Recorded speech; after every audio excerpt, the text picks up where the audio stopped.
Good morning and welcome to Wake Up Middle East.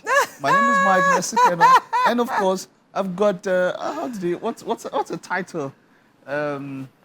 What's the title now? Final title now. Like you call him do East.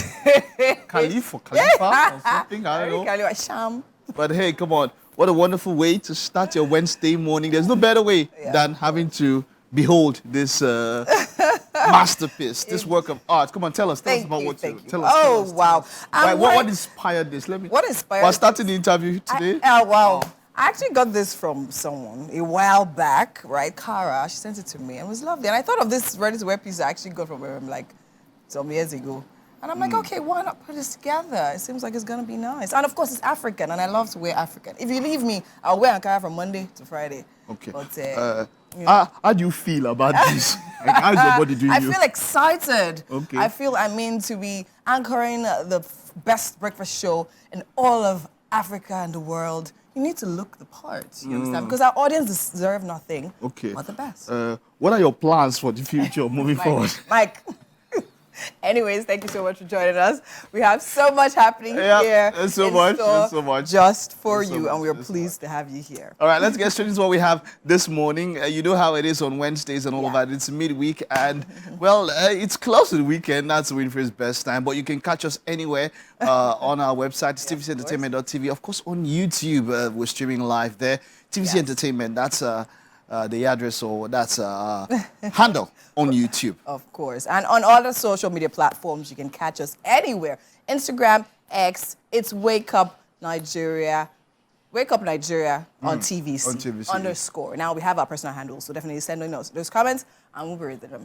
Okay, so it's Wednesday. Let's get straight into what we have this morning. We'll kick off with nutrition, and we will be discussing keeping party packs exciting and junk-free. Eziaha Bolaji Olojo is our nutritionist today. She's a health coach and the visionary behind Coach a Nation.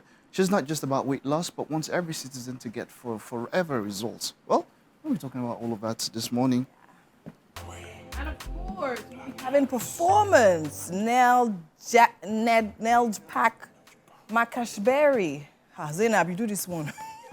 You'll be here serenading us, and it's definitely going to be an amazing time. It is. We will also have relationship. I mean, life, isn't it all about relationships in one way or the other? Even though we focus on couples today, why do couples fight often and what to do about it? Okay. Well, Oluwa Tobiloba Olumide Ajayi will be here. She is a seasoned certified family life practitioner, a marriage and relationship counselor. And she will be talking about that topic today. Don't raise your hand against anybody, male or female. Rio David will be a final guest on the show today, an actor and producer. He's worked in theater, film, and television. He will be here to talk about what he has done, what he is doing, and what he will do. Stressful yesterday. Why are you telling me? Come on, give me a massage. Massage, key you there. Good morning, How are you doing?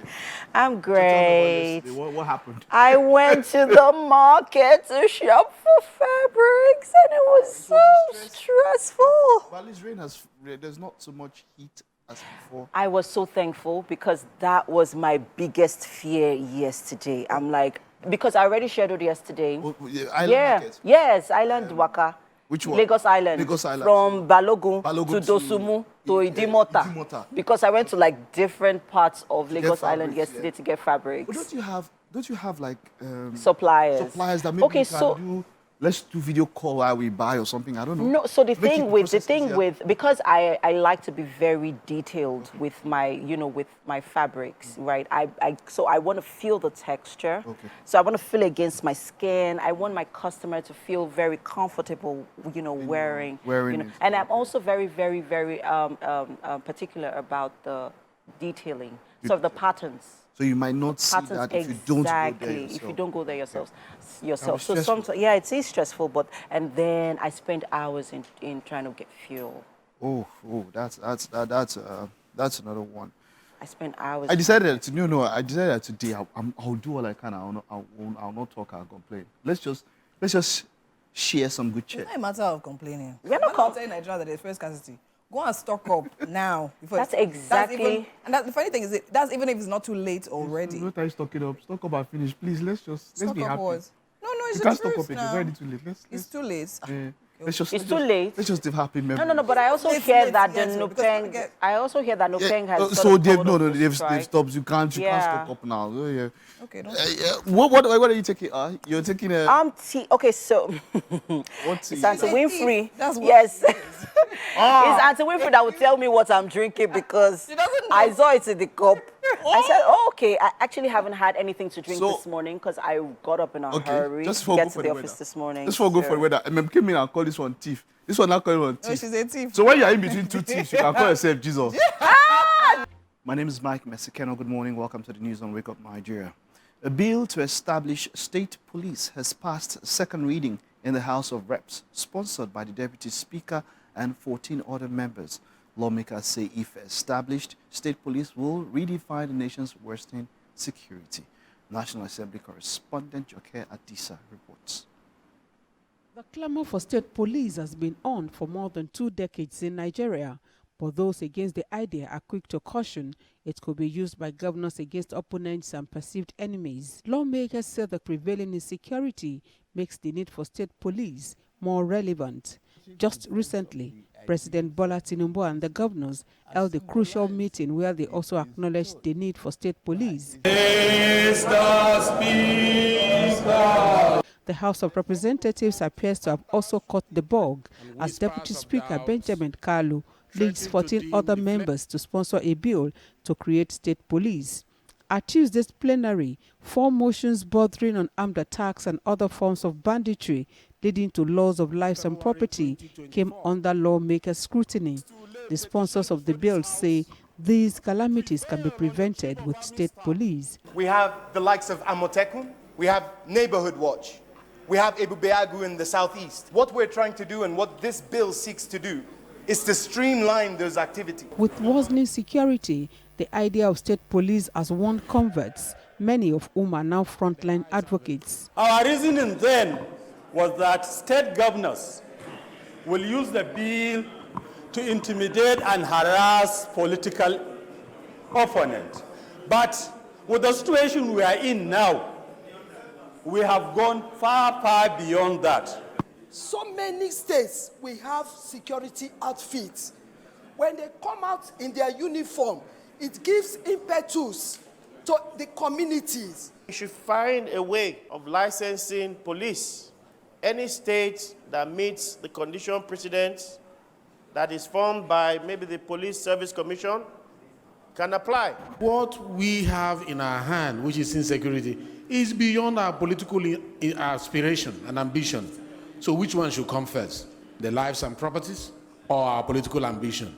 The bill failed to fly in previous assemblies, but its supporters this time described the establishment of state police as a clarion call for a tailored community-centric policing system. They say it is an acknowledgement that states are uniquely positioned to address the security challenges within their borders. Joke Adisa, TVC News, Abuja. And then on to a foreign story. The mother of Alexei Navalny, the Putin critic who died in a Russian prison, has called on President Vladimir Putin to release his body. In a video filmed outside the colony where he died on Friday, she said she had been trying to see him for 5 days but didn't even know where he was. And Navalny's wife, Yulia, urged the authorities not to stop his loved ones from saying goodbye to him. The family have been told his body will not be released for 2 weeks. His mother was informed it was being held for chemical analysis. The representative for Navalny said there has been no confirmation of the whereabouts of the body from Russian authorities, or efforts to locate it have been repeatedly shut down. And that's the news for now. We'll take a time out. Stay with us. The show is just getting started. One question. I just feel like I can just tear and point in our face now. How important is music to you in your daily life? Music is life. Music is life. Yes. Danny, how about you? How important is music? Because these days, you have turned to editor. You'll be doing action movie with your editor. Allow me put it. Oh, I didn't say how much I like this, actually. It's giving me an inspiration. Imagine this made with Ashoke on this beautiful outfit that I have on. Hey. It's this one we are seeing. But guys, How but they will look important? nice. But I really want to. Eedris Abdulkareem has been trending for the past few days. An interview was released just on Monday, yeah, where he spoke about a lot. You know, there's this thing about how legends pave the way and how they are being forgotten. You know, and so he brought back a lot of things. Still, there's a lot of reference to. I don't know if how many of you, if you remember the issue with 50 Cent. Yeah. Still remember that made a lot of buzz. So I think it was when Charlie Boy spoke about it, and then how Eedris reached out to him when it was happening, and then he went to the airport with his bike gang and everything. Then go chance 50 Cent and get to meet you 50 Cent. Like 50 Cent, why they chance our guy? You understand that kind of thing. And so he has been trying to make a lot of revelations. He made reference to Burna Boy, who implied that nobody paved the way for him in some ways. And so, you know, he shut down what Burna Boy was saying and all of that, and said how they hustled and all of that. I made a number of allegations. But you see, Peter, I think it was Peter or Paul, one of the Psquare, yeah, came up and said, look, guy, you've been saying a lot, and this is not as it happened. You are one of the worst people to have been around. These were his words.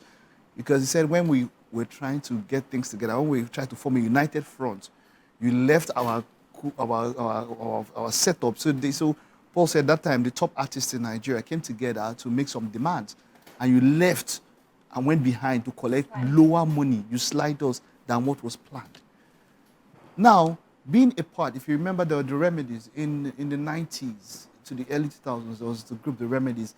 You had Eedris Abdulkareem, Tony Tetwila, and Eddie Montana, or Eddie Remedies as it were. Both of them have now come out through different posts to slam Eedris big time. And they say, look, dude, they use unprintable words to call him out. And then Eddie Remedy personally said, look, I remember the time when you were paid over 100, or we said you were paid 150 million for some deal that you did. And I was hustling. I'd gone back to Asaba for 4 years. Nothing was happening for me. After we broke up and you went solo and you were doing quite well. And I came to Lagos asking you for help. You were telling me I'm in this hotel. You turned me around. You said he gave you 5,000 naira, according to what he said. You know, and then Tony Tetwila just this morning is also calling him out and all of that. And, you know, so that thing now comes up, and you see, in everybody's story, in your story, you are the hero.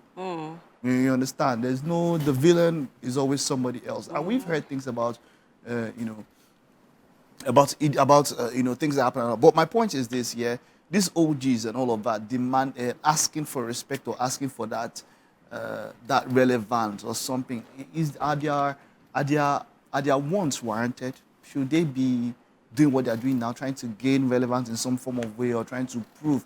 Because I feel like if you've done enough and you actually paved the way, or you actually did. People, yes, majority of people, or some people might not, but generally people are appreciative of, you know, people would always mention that, and then at times we can see it. I mean, the other time we had Usher at Super Bowl, and we know, he said he reached out to, what's his name, like Justin Bieber. Justin Bieber was not available at that time, but Justin Bieber gave a shout out, look, without you, I wouldn't be where I am today. You were part of people that discovered me and all of that. And we saw it. We saw Usher feature a young Justin Bieber. We've seen, what now? Whiskey being featured under a Banky Double. Like, at times, people can see that you pass a trail, but then everybody asking Eedris, who did you bring up? Who did we see that you have brought up? And all that. And so that's where the discussion is all going around and all of that. So if you claim to be an OG, then your works should speak for you. Or the people that you have mentored. That you have mentored, or that you have helped. What are your thoughts on all of that, as it were? Anyways, I'm going to hinge on what you said, right? Basically, I think that's the caption for my statements. It's basically that everyone is a hero in their own story. So that's the way I honestly see things. And this is life. So the way you see me, something I do, is not the way I see something you do. Do you understand? I might be doing something from a place of, oh yeah, let me do this thing for this person because I care about this person or whatever. And then the person is seeing it another way. Do you get? For Eedris, I'll just say that exactly, like, if you've done something, but I think he's been known to be a troublemaker, right? And for everybody coming out to drag him. So I think that is enough proof that what he's saying is dust. Do you understand? If Burna Boy literally comes out to literally say that, okay, nobody paved the way for him, despite the fact that that statement might not be totally true, he knows the challenges he has gone through, right, to get to where he is today. That makes him come out to say something like that. And everyone, to be very honest, should allow people the freedom to express themselves the way they want to express themselves and believe and give at least a quantum of truth to whatever the person is saying. It might not be exclusively true, but then again, I believe there's a truth in everything. And so, something about the story is that Tony Tetsuila and Eddie Montana, they don't talk. But because they don't come out, they don't give interviews, they never come out to talk about the past. Exactly. It's only all of us that, of all of them, I think the person that is remembered the best like is Tony Tetsuila. Remember, you don't bash my car and all the other stuff. We always know, Tony Tetsuila, OG. You know, they don't give interviews and talk about what happened or not. But this time around, they all came out. Eddie Montana was raving in his car, he was insulting Eedris and all of that. So what do you think, from what you said about how, you always are the hero in your own story. There's that element of and we knew that this guy, you were troublesome in your own side. Yeah, but, still going back to the hero in your own story, maybe according to Eedris, that's how he sees himself, because he would never, in some of his interviews, fail to say that without him, or without him having to do some of the things that he did, the hip-hop industry wouldn't be where it is today. Hinging on, his issues with DMX, his issues with 50 Cent, and how, some Nigerian artists in the past have been relegated, especially here in Nigeria. And he was the one that sort of, defended them, fought for them. That's one of them, and I'm saying that guy is a lie. He didn't defend anybody. Like I said, going back to... I know the OGs are saying... going back to what he said. He didn't defend nobody. Still going back to what he said. Maybe that's the way he saw it, right? Maybe that was his intention at the time when he did what he did. But now, these other guys are coming to say, which of course, at the end of the day, these people have not been in our faces, or they've not been in the news for a while. And it's also an opportunity for everyone to just sort of seek some level of relevance and say, okay, I was here, I was there, I was there. But then, like you said earlier on, what gives you that relevance are the people that you have mentored, the people that you have empowered, the people whose journeys, whose hands you have held and said, come on this journey with me. I want to take you there. Just adding on, something I'm noticing about life. If you don't do it, somebody else will. So now I know if I did not do it, somebody is, yeah. You see, I would want to say something like you said, from now, look back at your life. Yeah. You're a fashion designer, you're a TV presenter. Who are you mentoring? I've seen a lot of people today, they are there, they are in the industry, they are forming Jagaban, they are covering everybody every day on top. You are here, you are a filmmaker, you are in your mind, you are stopping careers. Who would you say? Can somebody say? Think about it now. You will not always be where you are. And one day you'll be an OG and you'll probably be forgotten and you'll be fighting like this, like Eedris. I fought for everybody. I punched 50 Cent, they punched. So there's the people that you have, have you supported. Raised? Yeah. Who have you mentored? Think about wherever you are, you can always do something. I mean, look at this Wizkid. He would always give credence to Banky W for, being where he is today. And I honestly believe that it's not everyone that has the mentoring power. Yeah. You gotta go. You gotta go. So big shout out for me. Let me just give one shout out. Olamide Bado. Not my Olamide. Olamide Bado, the mentor. All right. But hey, come on. And of course, my own Olamide, if you should tell his own story, how many years Olamide have you been in media? 20, 30 years? 40? But hey, come on. Just let us know what you think. Hit us on social media at TVC Entertainment _. We'll see you after this time out. Thank you so much for staying with us. Right now, it's about time we take our headlines on our dailies. And I'll be starting, before I start, I have Mike here. He's admiring me still. Mike, can you get over it? You're not here. Our in-house analyst. I can just stay here. I'm not here. All right, so I'm actually about to go through the punch. And for the major headlines here, we have Senate superb Buhari government. Emefiele, over 30 trillion naira CBN loans. We have that on page 17. Senate links food security crisis to reckless ways and means loans under Buhari cabinet. Panel to investigate CBN's 10 trillion naira anchor borrowers scheme, $2.4 billion forex fraud, and others. And to the top left of the papers there, we have state police. Governor to appoint police commissioners, bill list conditions for CPs sacking. CPs can't be removed without PSC Assembly's approval. We have that on page 2. To the right of that, we have Oyebanji hails Punch solid journalistic excellence at 50.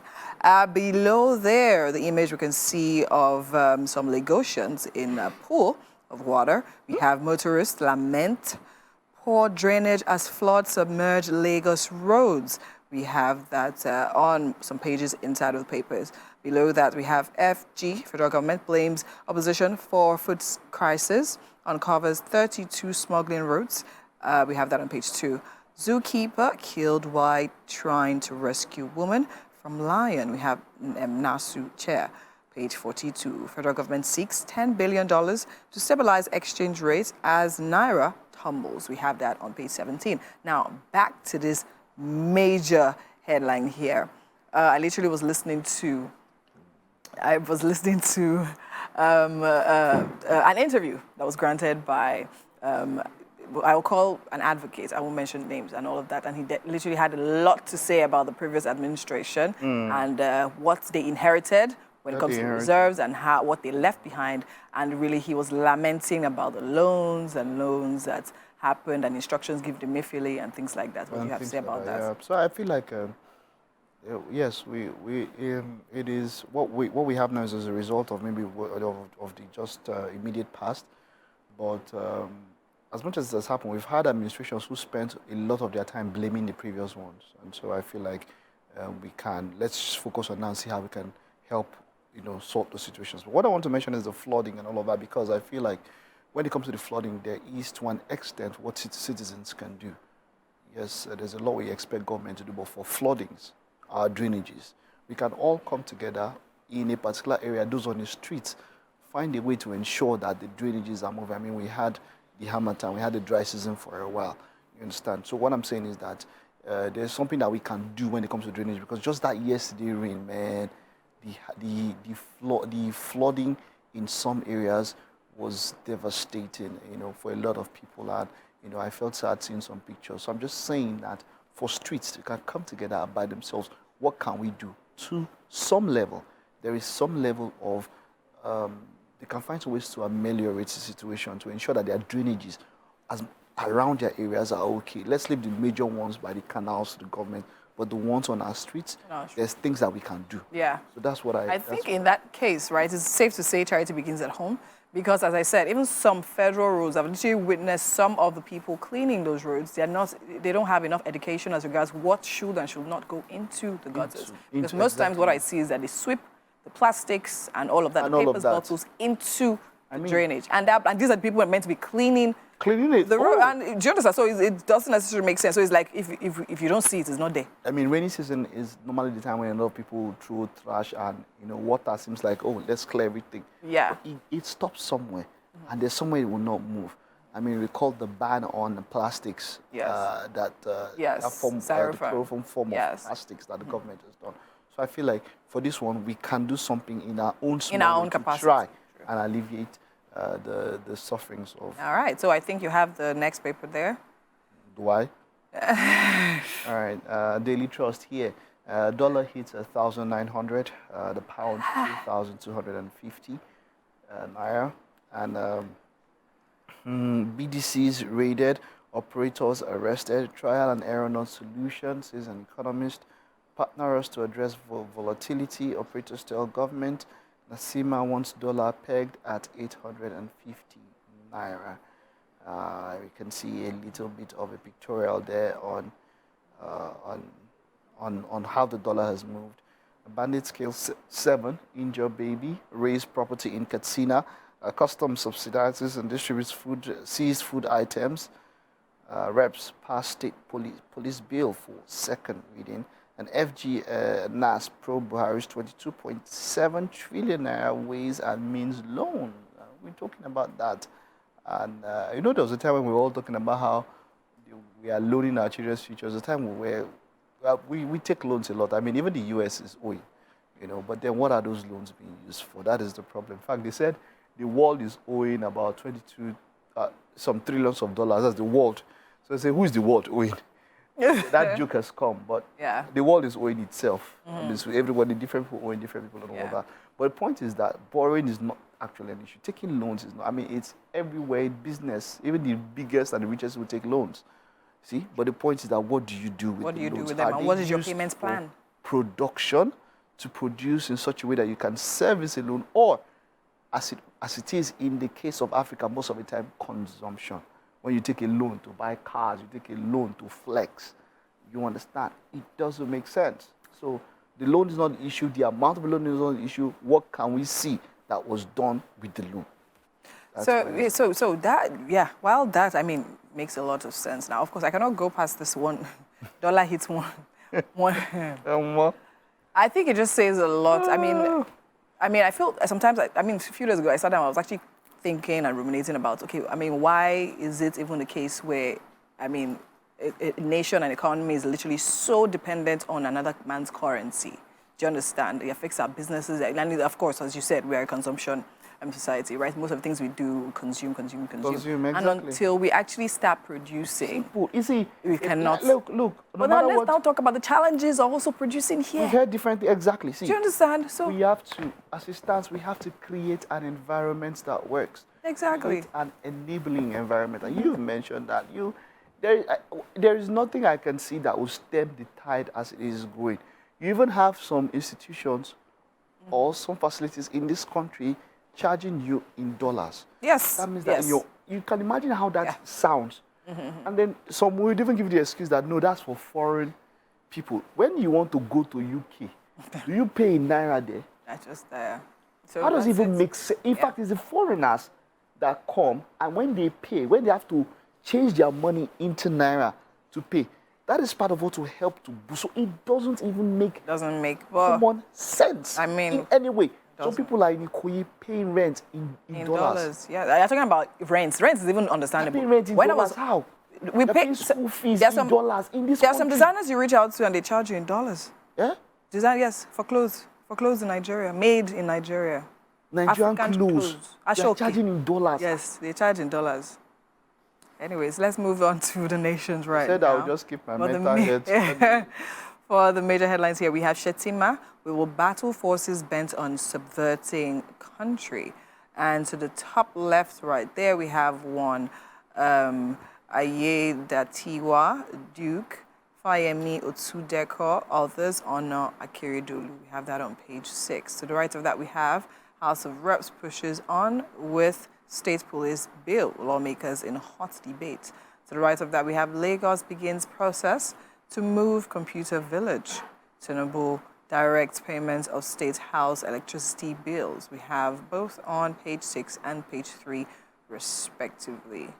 On the strip below there, we have 60,000 MT of grains coming to bring down food prices, says Minister.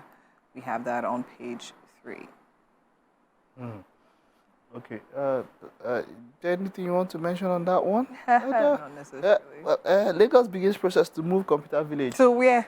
I heard it's Katangwa. To Katangwa? Yeah, somewhere Katangwa, Abuleba area. So you go hard. Ikeja is a central place. I mean, Ikeja is the capital. Yes. You understand? When you say the capital of Lagos being Ikeja, then the capital of Ikeja being Alausa, it's central a bit. So, but it's not impossible, and it can be done. I mean, we've seen movements of we've seen it happen at different times in different places. I mean, even the capital of Nigeria was moved safe. Yeah, so what's Computer Village and they cannot move it. Yeah. It might cause some discomfort for a number of people. But let's see how it's going to be carried out. Yes. Okay, let's just round up with the Guardian. Yeah. Confusion. I don't know why there's confusion as Naira crisis defies intervention and fuels inflation. Yes, now it's short-term measures. You're trying to pump some particular money into the system to give it some sort of it's perfunctory. It's not. We have to produce if we're going to. I mean, we have to patronize the Naira to grow the Naira. It's SIMPLE. It's that simple. No matter anything that we do, all these interventions are it's just like trying to use a sellotape and place on a leaking basket or something like that. Even if it tries to do, it starts from creating an enabling environment. When you have people even going out, when you have people leaving, and like we mentioned, let's not even just go back into all of that one, but yeah, all of that. I mean, a bit more, of course, there's a picture there, story of the flooding in different parts of the country, not just in Lagos State. There's something here on page 5, 4 in every 10 Nigerians are in debt. All right, bill for state police passes second reading in House of Reps. Of course, that's still over. Investors lose 2.6 trillion naira in 2 days amid low confidence. And Falana insists on price control as Shetima blames saboteurs for food crisis. Senate queries 30 trillion naira facility for Buhari and others. And we have here NEMA, 151 houses affected by downpour in Lagos. The images here are not so good. There's this particular street where a whole SUV was submerged. Yeah. I was like, wow. And then this girl came out, and the way she was inside the murder, people were giving unsavory comments. And I wondered, like, okay, but she was a little bit too comfortable inside the murky waters, you know. But you'd have to wade in the water if you were going to leave your house. So hopefully, was there any flood? Little bit of flood around the area? There wasn't. I mean, it was wet, but not necessarily. That's it. Some areas are more susceptible than some other areas. So please do what you can. All right, that's it. All right, that's it on newspaper headlines for now. Still more to come right here on Wake Up Nigeria. Do stay with us. We'll be right back.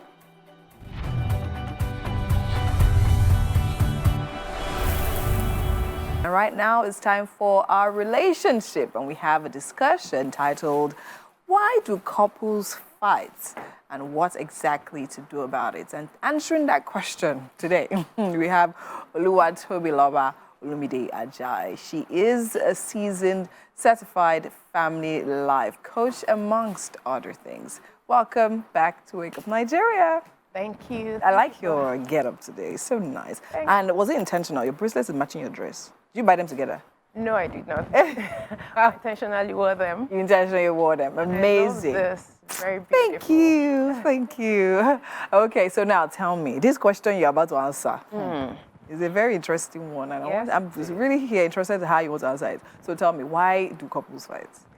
Okay, so there are a lot of reasons why couples fight. And in fact, the first one that comes to mind right now is our current situation in Nigeria. So you're saying financials, So right? financials, yeah. I can imagine a lot of couples arguing over money. Why did you give me this? My salary has not increased, and then, the fight has started. But those are just symptoms, actually. I want to talk more about what causes the fight, the underlying causes. Because when we are talking about money, in-laws, chores, stuff like that, those are just symptoms. There are actually underlying causes why, reasons why couples fight or why conflicts arise. Okay.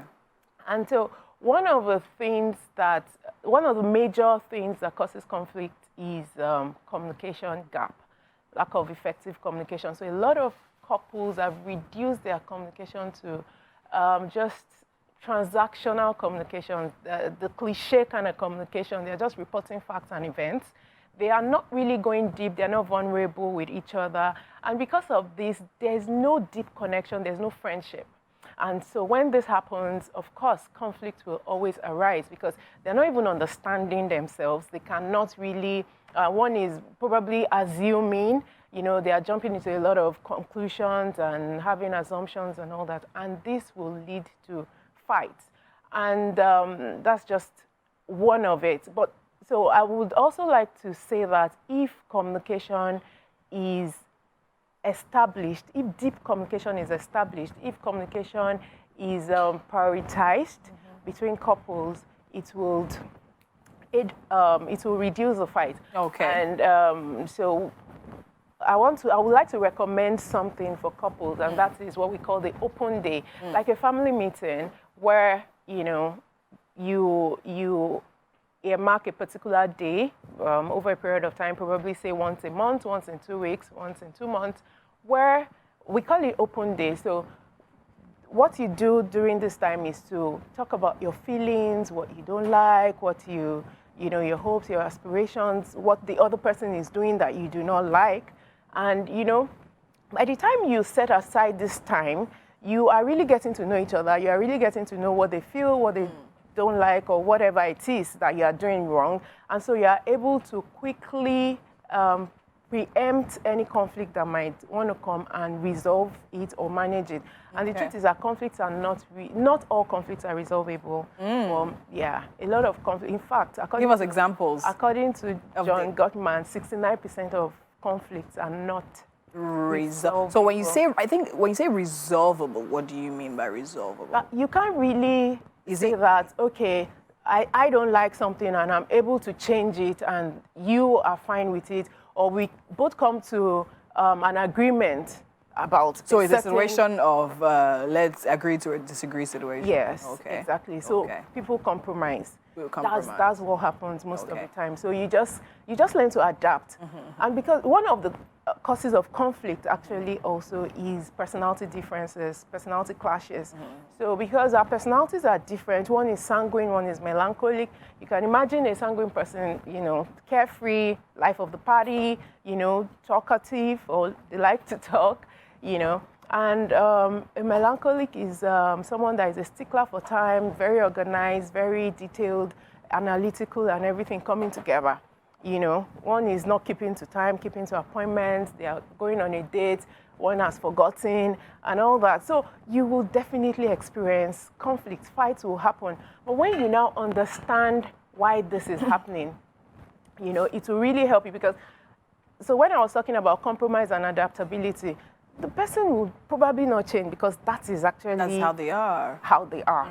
So you probably not get the change that you want. But when you change your perception or perspective about it, you are less irritated when that happens. You understand more. You're able to empathize. Yes. And so that's why you have to understand who you're really dealing with and the personalities and all that. So you know that they are not really being wicked. They are not. It's not about you. Not about you. You know. So is that perception that you have to change. When you change that, you see that you're able to adapt better, you're able to compromise, you know, you're not taking things so personal. You know, I was telling, so recently my husband was saying, oh, we've not fought in a long time. And I'm like, you want to fight? So, you know, it's really not about that. It's just because we have grown. As in, we are now understanding each other better. It's not as if some of those things he used to do that used to irritate me earlier on. Don't do them anymore. He doesn't do them anymore, and vice versa. Okay, so as much as I'm hearing you, right? So that there are two schools of thoughts, right? There's one that believes that every couple should fight, if not, there is imminent destruction coming at the end of the day, right? And the other one who believe that, okay, fine, couples don't need to fight, right? And I think, as you said, maybe the word fight is not the word we're looking for, maybe more of like disagreement. And I think you've actually mostly answered it, right? Communication, and of course, different backgrounds, different personalities, just understanding each other and moving forward. I'd like to actually go on with this interview, but then again, we have to go because we're short on time. Thank you so much for this. And of course, we have one more week to go. Yes, we have. We have one more week to go. All right. And there you have it on relationship. We'll go on a quick break right now. When we come back, so much more happening. Stay with us. Welcome back to your favorite breakfast show, Wake Up Nigeria, on this beautiful, beautiful Wednesday morning. You guys, you have to ignore Mike. Well, yeah, it's Wake Up Middle East as it is. We free Agbeleshe Khalif or something like that.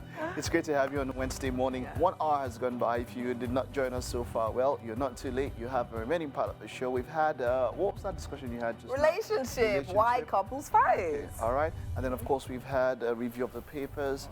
We've had a performance already. Yes, we're looking forward. But we also have Chef Blossom in the house. Yes, and we have Kitchen, and we have in there as well. Yeah, Chef Blossom is already at work this morning. Chef Blossom, how was it rain or what happened? Was it rain, traffic or something? I don't know. I think it's the economy affecting everything. The economy is affecting your late coming as well. Why do we always want to push blames? Forgive.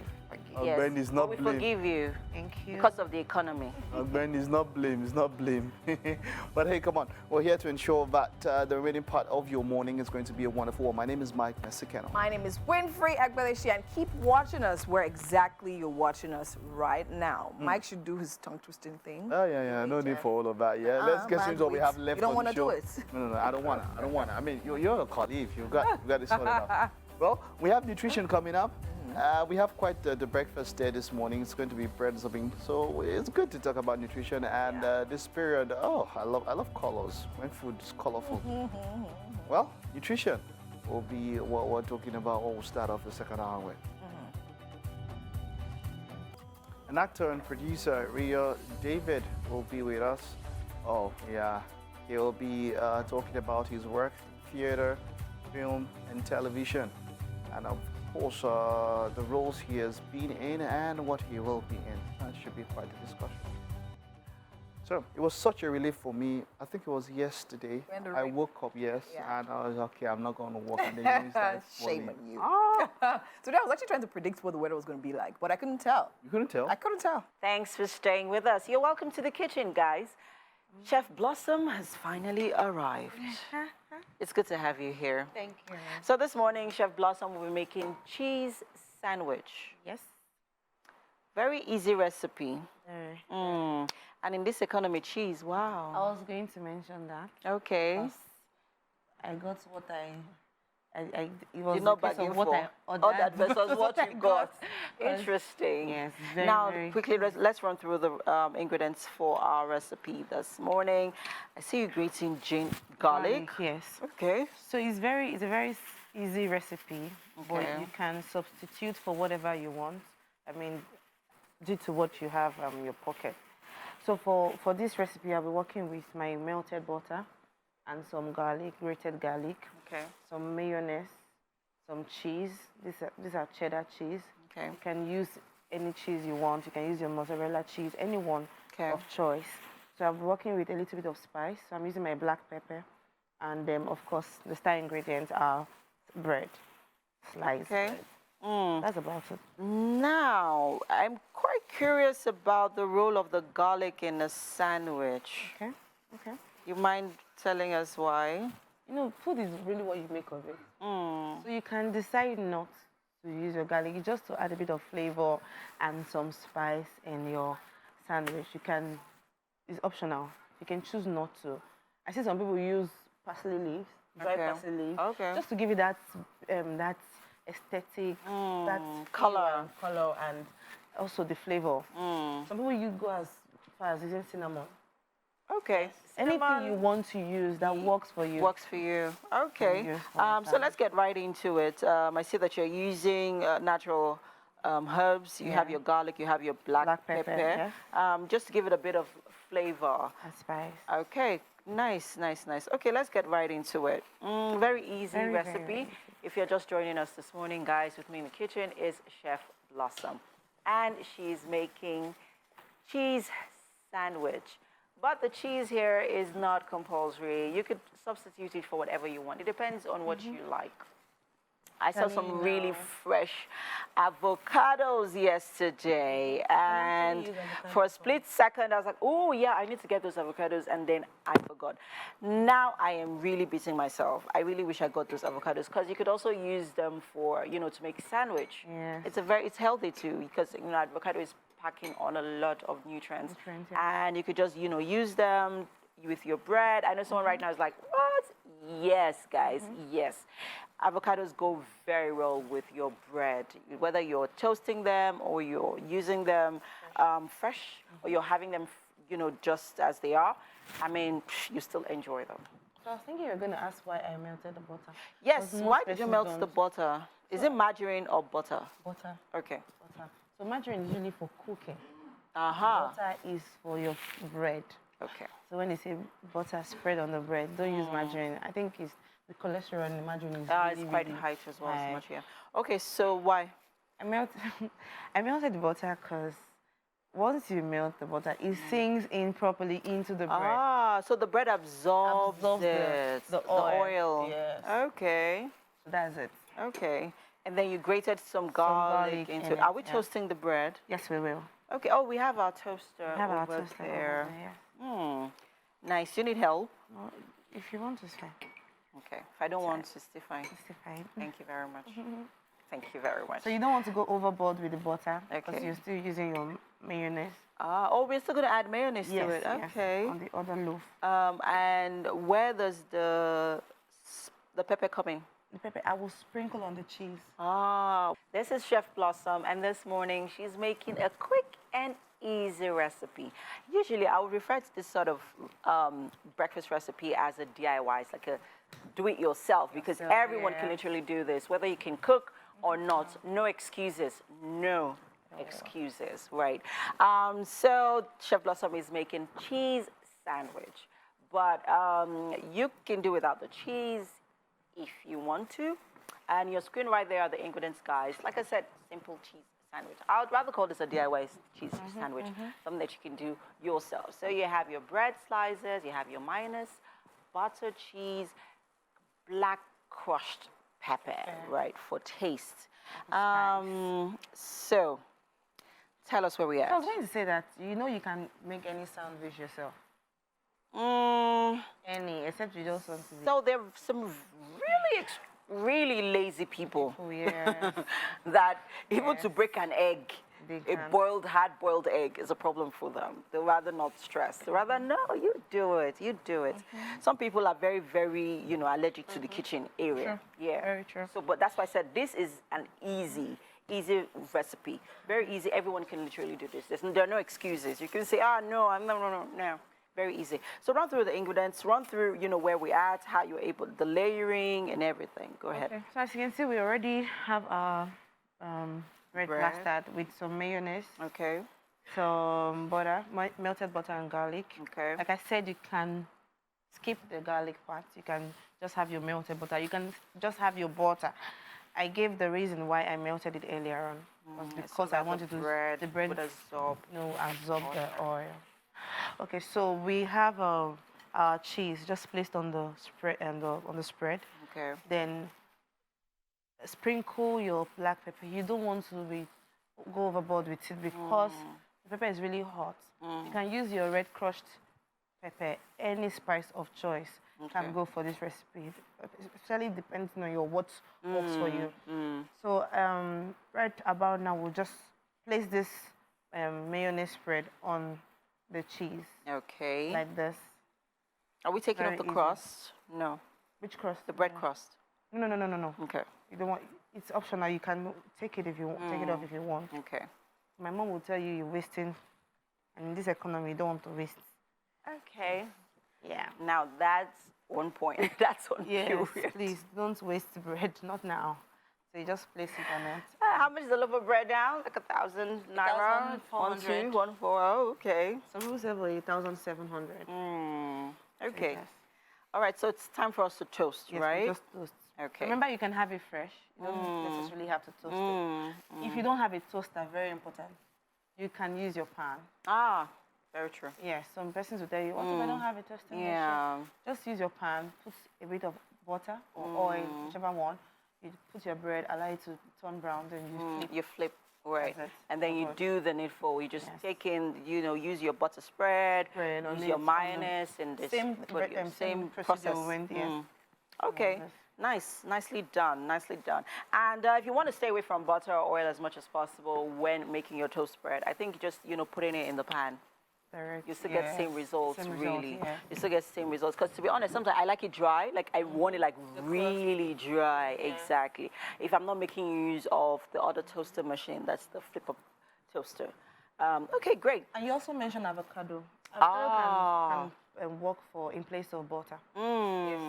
Yeah. So you could eat healthy. Eat healthy. You don't have to use butter. You can use avocado. Just mash it. Right. And just spread it. And you're going to have a yum-some healthy breakfast. Yeah. Ooh, nice. And I'm super stoked about this morning's breakfast because very easy. I love easy breakfast, something light for breakfast, not all the time heavy rice, spaghetti. Moi. Sometimes let's go pop akara.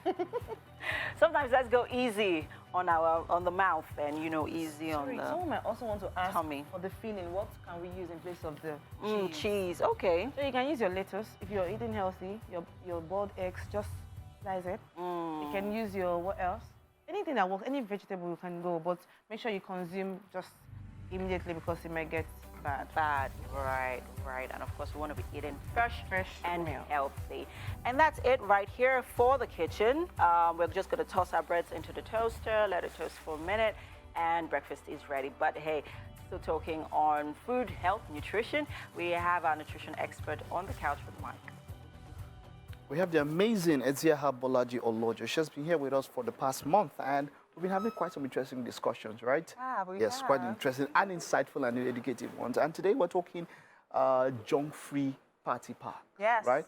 Because there's a trend now. Yeah, in fact, I noticed a trend also when moms go to parties and there's always a takeaway or something to go back and all of that. You know, it makes it more convenient for people organizing parties and all of that. But you have mentioned, or we know about quite a number of these things inside as junk. But before we get into that, how we can make healthy ones, in your own terms, what do you label junk food? Oh, fantastic. Hi, Mike. Good to see you. We have you also here. Okay. So junk food is basically anything that is unhealthy. And a lot of us know what is unhealthy. No, you might be surprised how many don't know. I agree. Okay, I agree. So what is unhealthy? What is junk? Okay, in so that case? One rule of thumb is when things don't look like they're supposed to look when they came out of the farm. So that farm to table, ideally we should be eating farm to table. So there should be a high level of semblance between how the food was when it came out of the farm and then when you're eating it. So when things don't look like that anymore, something has happened. There's a lot of processing that has happened. Has gone in. Real food looks almost the same. Real food too is not made to last so long without refrigerating. So if you have something that we can just keep and it doesn't go bad, even if you don't refrigerate, yes, there's a that is tendency. Where there's a problem. Yes, that there's is a junk tendency. food. Let's start doing some classification. If you buy rice, you like beans, all those other things, there's no junk food. That's real food. That's real food. Well, and it looks like it looked when you brought it out of the farm. Okay, but when you buy things like maybe chin-chin, things that can stay on their own for so long, what can we put things like chin-chin or, I don't know, maybe some of this potato. You know, there are these different slices that they keep that we do, you know, stuff that is packaged. Okay. And we take as food. Can we classify that as junk? So let's look at the potatoes. If you don't put the potatoes in the freezer, they're not going to last. So you already know that it's not as healthy and all. So when you talk of chin-chin, which is almost a staple in Nigeria, we already know that it doesn't look like anything that grew in a farm. That's a rule of thumb already to know that, hey, that's not. And I'm not saying don't consume it at all. Okay. We're just saying keep it to the minimum. Those are confectionaries. Keep them to the minimum. Wonderful. All right. So in these packs, what in the packs that we see now, what are the things that we see in these packs for kids now? What are the regular things we see in these packs? Okay, so before we even say what's there, let's go a bit historical. Okay. How the party packs and party favors, as they were initially called, come about. It started, well, a lot of history says that it started in England, where you'd go for a party, and because they wanted to be kind to you and just make you remember long after the party was over, they would give you party favors to go home with. It didn't necessarily have to be edible, just something that, because if it's edible, I'll eat it and I'll forget about it. But something that you can remember. So souvenirs. Yes, party favors. So now, with children, we realize that there's a lot of marketing and promoting and advertising of foods that are not healthy. So party packs are no longer exactly memorable. They're just full of things that, yes, the children eat it. They're probably excited for a short time, but the body doesn't forget the impact of what that food has done for them. And they forget about it. The children actually forget about it because you eat the junk food and then nothing happens afterwards. So the goal now is make party packs exciting, make party packs memorable. It doesn't have to always contain, because now party packs contain a lot of junk food, and it doesn't have to be so. I shared a video, I don't know if it's going to go up, of what party packs look like. So for me personally, I have 2 boys, and then we receive party packs, as you can imagine, from schools especially. And then I just decide to keep them. I keep them. And now we have like a whole bag of junk food that's just there. Wow. That's just there. You ensure that they don't eat it, right? Even if they're going to eat it, they can't. Imagine if they got 2 party packs every week. And Is it's it full regular? of, yes, and it's full of junk food. Wow. The body keeps the score. The body keeps the score. So we can no longer, because childhood obesity, overweight is actually an epidemic. So we can no longer continue to give them those. And a lot of parents will tell you that, oh, they'll grow out of the fat. It's just childhood fat or something. No, it's not. If we're saying that, then we're not educating ourselves enough. Because everything that we do now lays the foundation for the future of the child. Everything we feed our children with, either giving them life or feeding them death, and we really have to be careful. So if we take away junk from party packs, the children can still have fantastic experiences. Like, so, okay, no, this sure is... what this is. Okay, but yeah, these are packs that are with fruits and These all are of not even that. party packs. These look like things that you give at parties. Okay, but look at this one now. You can see quite a lot of junk. You can see that kid eating the ice creams and the chocolates and all of that. Yes. Do you have that kind of stuff in party packs now? Yes, you have. Oh, of course, you have all of that. And I'm saying that even if you took them out, so let's think in terms of, let's start to be really creative when it comes to party packs. If you took away anything edible, you would not take away from the experience of that child. So think in terms of something educational and fun, whatever thing it is. And it doesn't have to be so expensive, because these days there's almost the debate of, oh, party packs are now so expensive, and then some parents are trying to outdo one another by giving all the flashy, you know, like really big, expensive things. I'm not saying it could be right, it could be wrong. People should keep things within their beautiful budgets. But what I'm saying is that look for something educational for that child. Look for something that can mentally stimulate them, stuff like puzzles, coloring books that are age appropriate, of course. Something they can play with, something that they can not write just be on. edibles. It doesn't have, I'm saying that if you're going to even give edibles, we can keep it really simple. You see those biscuits that have cream in the middle, they're not doing our children any good. So just the simple crackers. And I'm telling you that if you took that away from a party pack, it wouldn't change the experience for a child. For a child. It wouldn't. So let's unleash the creativity that we have as parents and start to make it really exciting. The goal is actually for the child to remember the person that's celebrating. That's the goal. That's why we give party favors. So if you have all the junk, they eat it then and they forget, but the body keeps the score. However, if we have all of these educational, mentally stimulating, fun toys, they remember the child that's celebrating for a longer time. Wonderful, wonderful. So even if it's going to be edible, as much as possible, just give us a few. Let's round up with that. Things like what? So crackers. Crackers is really good. Dried fruits, if you can afford it. Dried fruits is super amazing. So things like maybe dates. Dates, and they also dried fruits like dried pineapples, dried apples. Yes, we have them packaged now. Some of them are pricey. Are they not processed already? No, they're processed, but in the healthiest of ways. All they did was remove the water content. Yes. So that they can last a bit longer. Yes, and it can last longer, and it's so sweet, it's so fun, and it's so healthy. All right, thank you very much. That's quite educational.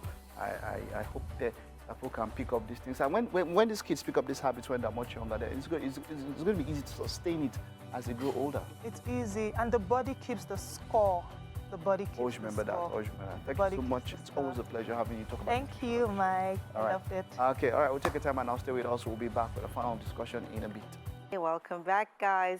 With me on the couch is Nigerian actor and producer Rio David.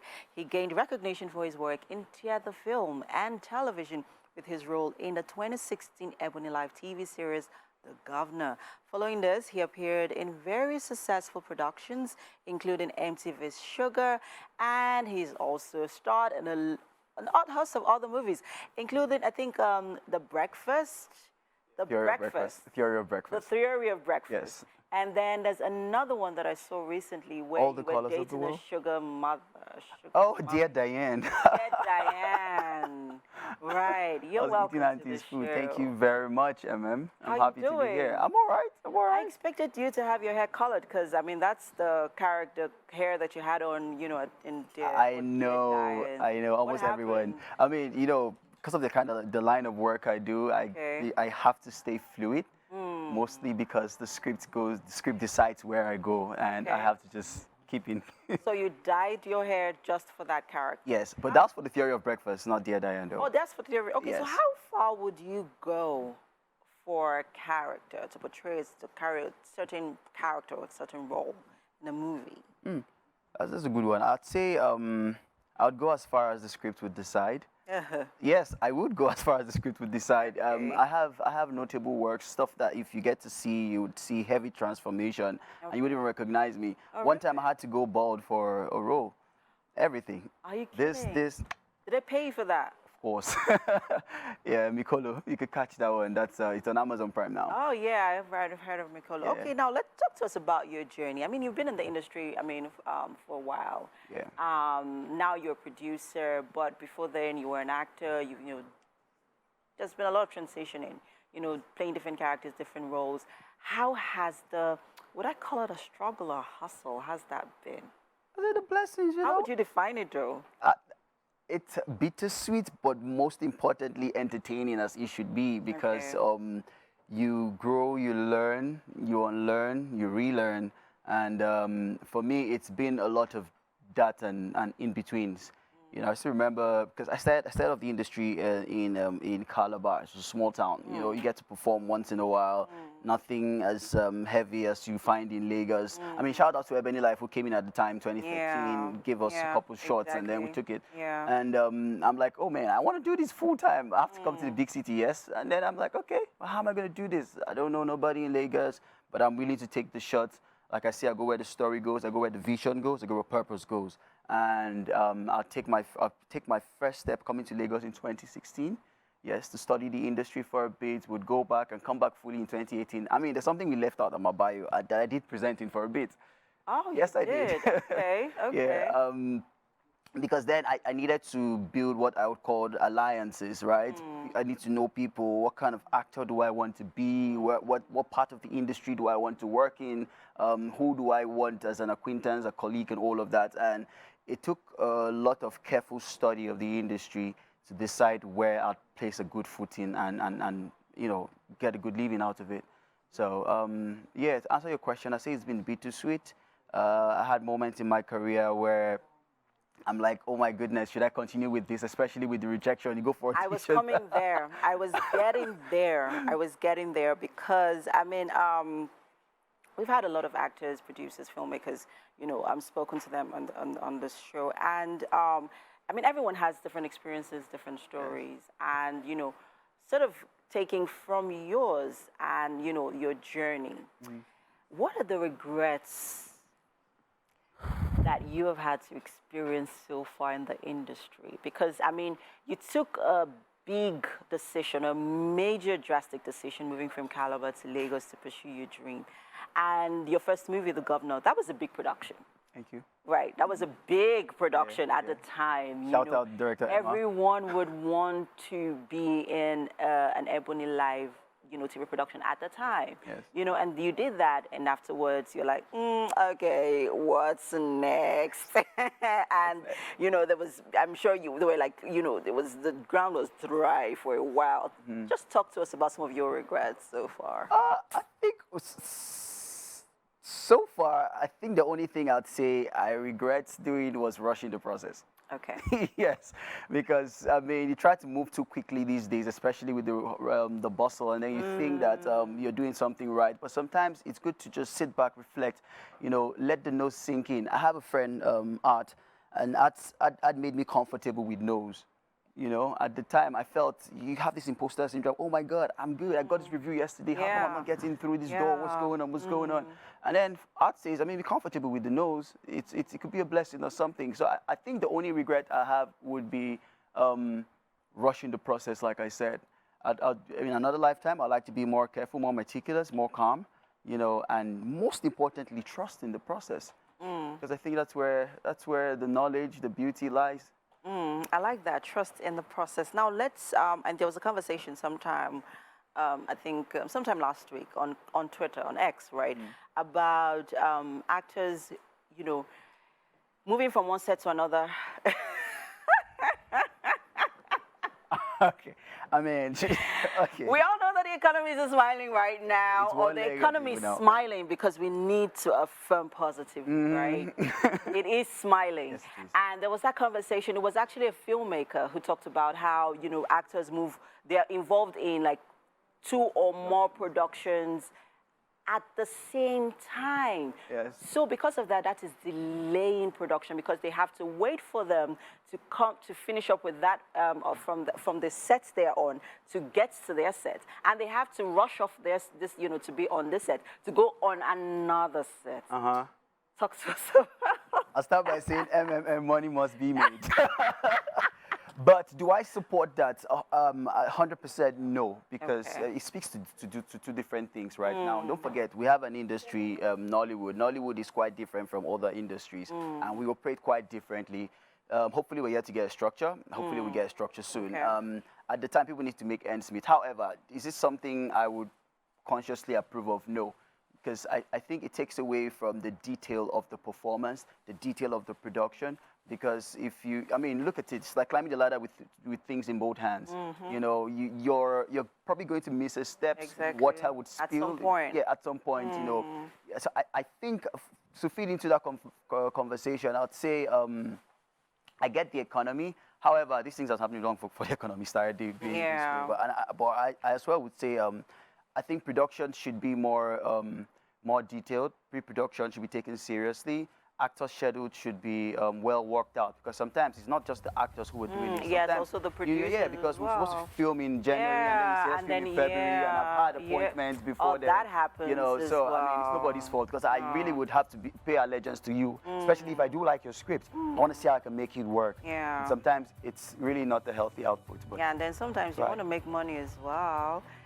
Now, yes, we have to make money. Yeah, let's quickly talk about your role in Dear Diane. That was a very risky one. You know, being in an intimate situation with an elderly woman. Quickly talk to us about that, because we have to go. I think, thank you very much for that question. That ties in with my philosophy and personality as an actor, right? Which is played marginalized characters, right? Bringing to screen characters that are not easily talked about or seen.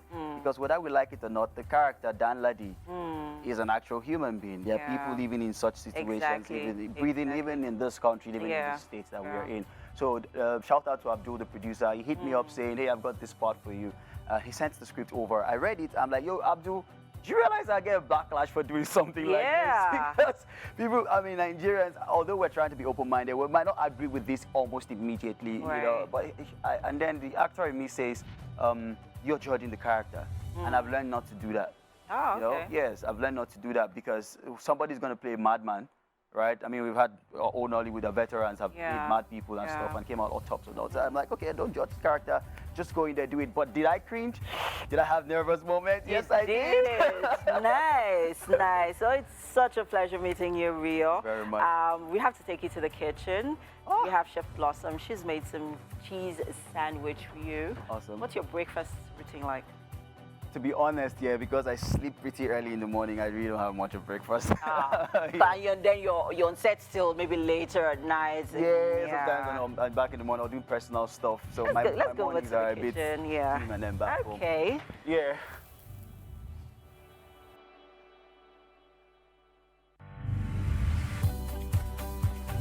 So you're welcome to the kitchen, Rio. Thank you, Amen. And this is Chef Blossom. This morning, she's made for you cheese sandwich with a cup of fresh juice, orange fresh juice. So please quickly dig in, and a lot of cheese went into that. It is, right? Oh, okay. This has been blessed, right? Yes, okay, and sanctified. And sanctified. Yes. I was going to say she talked to me about her process, but I think she already did that. Yeah, she did that. So she could just run through it quickly. Yeah, while I dig in. So we had a spread of melted butter and garlic. And some spice like black crushed pepper. So you want to be careful on that. I can taste the garlic. You can taste the garlic, okay. So we have some cheddar cheese spread on it as well. Then we also had mayonnaise on the upper spread. Cover. Tastes good. Thank you. Tastes good, to be honest. All right. So, yeah, there you go. There you go. Nice. Thank you. All right. Well done. Thank you, Blossom and Rio, for being on. Thank you, Blossom, and congrats. Wow. We have a wedding to plan. Wow, yeah, wow. Okay. We're not.